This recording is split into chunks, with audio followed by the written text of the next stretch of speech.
তৃতীয় চতুৰ্থ সন্তানৰ বাবে চৰকাৰী উপহাৰ।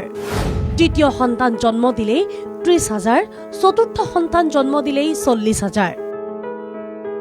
আমি দুই আমাৰ দুই এতিয়া অতীত। অধিক সন্তান জন্ম দিলে উপহাৰ দিয়াৰহে ব্যৱস্থা কৰিছে চৰকাৰে। আপুনি হয়তো ভাবিছে জনসংখ্যাক দিনক দিনে হ্ৰাস পাবলৈ ধৰা ইটালী, ফ্ৰান্স, চীন, জাপান, ৰাছিয়া আদি কোনোবা দেশে নিশ্চয় এনে ব্যৱস্থা হাতত লৈছে। পিছে নহয়, আমাৰ দেশতে এই পদক্ষেপ লোৱা হৈছে। অন্ধ্ৰপ্ৰদেশ চৰকাৰে ঘোষণা কৰিছে এই আঁচনি। চন্দ্ৰবাবু নাইডু চৰকাৰে শেহতীয়াকৈ ঘোষণা কৰিছে এই আঁচনিৰ। জন্মহাৰ নিম্নগামী হোৱাৰ বাবে নতুন উদ্যোগ চৰকাৰখনৰ।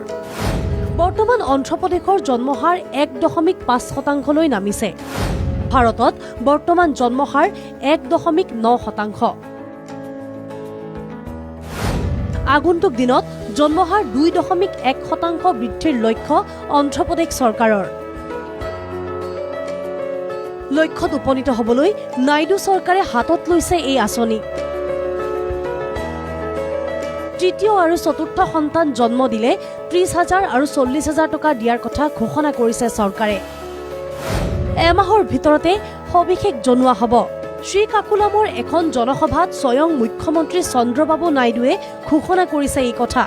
ইয়াৰ পূৰ্বে দ্বিতীয় সন্তান জন্ম দিলে 25,000 টকা দিয়াৰ কথা ঘোষণা কৰিছিল নাইডু চৰকাৰে।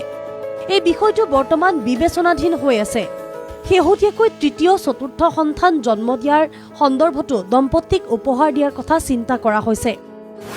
বৰ্তমান ভাৰতত 68,000ৰ পৰা 82,000 শিশুৰ প্ৰতিদিনে জন্ম হয়। এই হাৰ বিশ্বৰ জন্মহাৰৰ 1:6। কিন্তু জনসংখ্যাৰে ভাৰত বিশ্বৰ প্ৰথম হলেও জন্মৰ হাৰ পূৰ্বৰ তুলনাত যথেষ্ট হ্ৰাস পাইছে। বিশ্বৰ প্ৰায়বোৰ দেশতে বৰ্তমান জন্মৰ হাৰ হ্ৰাস পাইছে। ইউৰোপৰ বহু দেশত জনসংখ্যা নিম্নগামী হৈছে। চীনতো জন্মৰ হাৰ বহু পৰিমাণে হ্ৰাস পাইছে, যিয়ে চিন্তিত কৰিছে বিভিন্ন দেশক। News desk report NKTV+।